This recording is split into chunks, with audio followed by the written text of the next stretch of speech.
বন্ধুরা, ইউটিউবে, মোবাইলে, গুগলে একটানা হাজারো কারণ আপনি পেয়ে যাবেন আমাদের দৈনন্দিন কিডনি খারাপের পেছনে।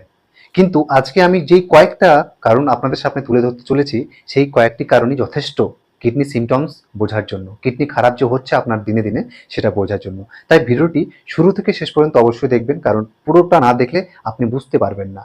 তাই আমি বেশি সময় নেব না, মাত্র কয়েক মিনিটের সময়ই আপনাদেরকে বুঝিয়ে দেওয়ার চেষ্টা করব কি কি উপসর্গ আমাদের সাথে ম্যাচ করলে আমরা বুঝে যাবো যে আমাদের কিডনি ডে বাই ডে, অর্থাৎ ক্রমে ক্রমে আমাদের কিডনি খারাপের দিকে যাচ্ছে। সো চলুন ভিডিও শুরু করি। শুরু করার আগে আমি একটা কথা বলতে চাইবো বন্ধুরা, আমার এই চ্যানেলটি health fitness related channel.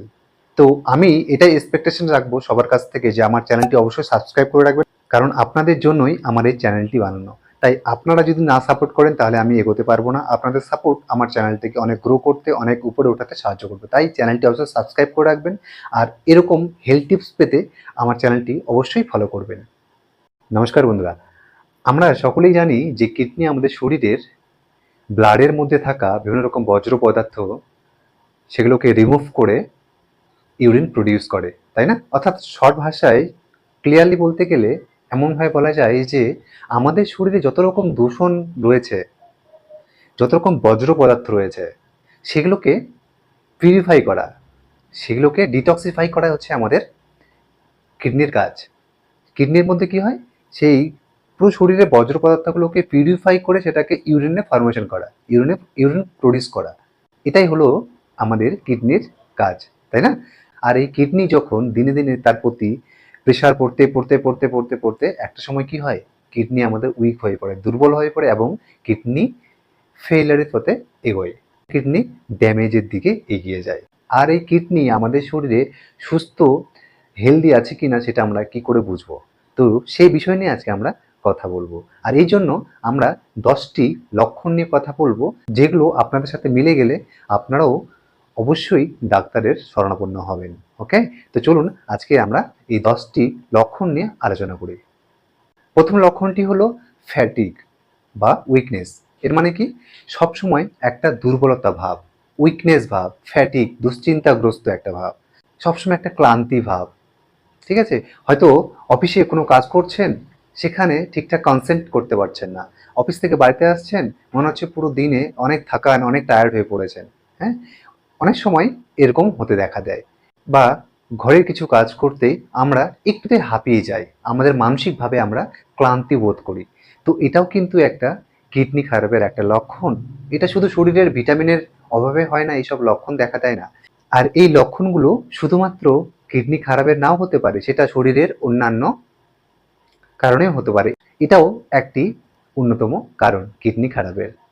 Number 2, swelling full body. এটা কি, পুরো শরীরেই যেন মনে হচ্ছে যে ফ্লুইড, অর্থাৎ আমাদের শরীরের তরল পদার্থগুলো আমাদের শরীরে পুরো জমে রয়েছে। দেখবেন ছবিতে দেখতে পাচ্ছেন আপনারা যে একটু হাত দিয়ে প্রেসার দিলে সেখানে বসে যাচ্ছে। হ্যাঁ, মনে হচ্ছে সেখানে রস বেঁধে আছে। তো এটা কিন্তু অনেক সময় ইউরিক অ্যাসিড বেড়ে যাওয়ার কারণেও হয়ে থাকে। এটা মানে যে শুধু কিডনি ফেলিয়ার বা কিডনি খারাপ সেটা কিন্তু সংকেত দেয় না। হ্যাঁ, অবশ্যই এটাও একটা কিডনি খারাপের সংকেত দেয়, কিন্তু এর মানে এটা নয় যে আপনার কিডনি খারাপ হয়ে গেছে বা কিডনি খারাপের লক্ষণ এটা। হ্যাঁ, তবে এটাও একটা কিডনি খারাপের লক্ষণ। ওকে, তো 3 নম্বর উপসর্গটি হচ্ছে অ্যানোরেক্সিয়া। অ্যানোরেক্সিয়াটা কি, এটা হচ্ছে খিদে না পাওয়া, বা খিদে দেখলেই যেন একটা বিরক্তি বোধ করা। খিদে দেখলেই সেখানে অল্প একটু খেয়ে ব্যাস মনে হয় যে পেট ভরে গেল। হ্যাঁ, তো এটাও একটি কিডনি খারাপের কারণ। নাম্বার 4, হাই বিপি বা হাইপার টেনশন। আমাদের কিডনি যখন আমাদের কিডনি কিন্তু আমাদের হার্টটাকে কন্ট্রোল করে, আমাদের হাইপার টেনশনটাকে আমাদের কিডনি অনেক সময় কন্ট্রোল করে থাকে। তাই কখনো কখনো একটুতেই হাই ব্লাড প্রেশার, একটুতেই হাইপার টেনশন, একটুতেই দিমাগ খিটখিটে হয়ে যায়, আমাদের ব্রেন খিটখিটে হয়ে যায়, একটুতেই আমাদের শরীর রক্ত গরম হয়ে যায়, আমাদের হার্টবিট বেড়ে যায়। এটাও একটি কারণ। Number 5, anaemia. অ্যানিমিয়াটা কি, আমাদের শরীরের রক্ত কমে যাওয়া, বা আমাদের শরীরের, দেখবেন ডাক্তারদের কাছে অনেক সময় গেলে কি হয়, ওনারা আপনাদের চোখের পাতা নিচে নামিয়ে রাখে, অথবা আপনাদের জিভটাকে দেখতে চায়, কারণ চোখ এবং আমাদের জিভ আমাদের শরীরের রক্ত পর্যাপ্ত পরিমাণে রয়েছে কিনা সেটা সংকেত দিয়ে থাকে। কিন্তু এর মানে এটা নয় যে চোখের পাতা ফ্যাকাশে রয়েছে অথবা জিভ আপনার ফ্যাকাশে রয়েছে, এর মানে শুধু এটা নয় যে আপনার শরীরে রক্ত কম আছে, এর মানে এটাও হতে পারে যে আপনার কিডনি ডে বাই ডে, দিনের পর দিন এটা খারাপের দিকে এগোচ্ছে। 6 নম্বর কারণটি হলো ল্যাক অফ ইউরিনেশন অথবা ইউরিনের ফ্রিকোয়েন্সি বেড়ে যাওয়া। হ্যাঁ, অনেক সময় কি হয়ে থাকে, আমাদের ইউরিন বারবার পায়, আধ ঘন্টায় 2 বার, 1 ঘন্টায় 3 বার, এরকম ইউরিনের ফ্রিকোয়েন্সিটা আমাদের বেড়ে যায়। দিনে যেখানে একটা সুস্থ সবল ব্যক্তি 8 থেকে 10 বার ইউরিন পাস করে, সেখানে এইসব প্রবলেম থাকলে সেখানে 15 থেকে 20 বার হয়ে যায়। তখন আমরা অনেকেই সেটাকে সুগারের সিমটম মনে করি। হ্যাঁ, বহুমূত্র রোগেও এই সিমটমটা দেখা দেয়, কিন্তু এর মানে এটা নয় যে এটা হলেই আপনার মধ্যে সুগার রয়েছে। এটা আপনার কিডনি খারাপেরও একটা সংকেত দিয়ে থাকে।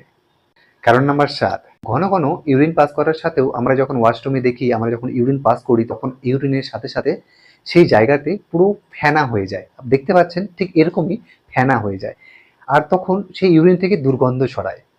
হ্যাঁ, তো এইরকম ফেনাযুক্ত ইউরিন অর্থাৎ মূত্র যদি আপনি লক্ষ্য করেন বা ইউরিনের কালার ডিসকালার দেখতে পাচ্ছেন, ভীষণ ইয়েলো অথবা ভীষণ রেড দেখতে পাচ্ছেন, তো সেসব কারণেও কিডনি খারাপ হতে পারে। কারণ নাম্বার 8, ইনসোমিয়া, ঘুম না পাওয়া, অনিদ্রা যেটাকে বলা হয়। তো এটা কখনো কখনো আমরা এমনটা অনুভব করি, রাতে ঘুমোতে যাচ্ছি, ঘুম পাচ্ছে না, একে তো ঘুম পাচ্ছে না, আবার ঘুম পেলেও এই ধরুন যে আধ ঘন্টা 40 মিনিট বা ম্যাক্সিমাম 1 ঘন্টা ঘুম হওয়ার পরে, পর্যাপ্ত পরিমাণে ঘুম হওয়ার পরে আবার ঘুম ভেঙে যাচ্ছে, আবার ঘুম আসছে, আবার 10-15 মিনিট বা আধ ঘন্টা ঘুমানোর পরে আবার ঘুম ভেঙে যাচ্ছে। এরকম উপসর্গগুলো কিন্তু আমাদের কিডনি খারাপের সংকেত দিয়ে থাকে। তাই এইসব কারণগুলো ম্যাচ করলে বা এইসব উপসর্গ যদি আপনি নিজের প্রতি দেখতে পান, তাহলে অবশ্যই একজন ইউরোলজিস্ট অথবা একজন নেফ্রোলজিস্টের কাছে গিয়ে অবশ্যই শরণাপন্ন হবেন এবং আপনার সমস্যার কারণগুলো ওনাকে খুলে বলবেন। ঠিক আছে? তো আজকের ভিডিওটা আমি এখানেই শেষ করছি। পরের ভিডিও আমি নিয়ে আসতে চলেছি আমরা আমাদের কিডনিকে কি করে সুস্থ সবল রাখবো, কি করে হেলদি রাখবো। ঠিক আছে? তো সেই সব বিষয় নিয়ে আমরা নেক্সট ভিডিওতে আলোচনা করব। আর চ্যানেলটি সাবস্ক্রাইব, শেয়ার এবং লাইক করতে একদমই ভুলবেন না। ওকে? নমস্কার, সকলেই ভালো থাকবেন।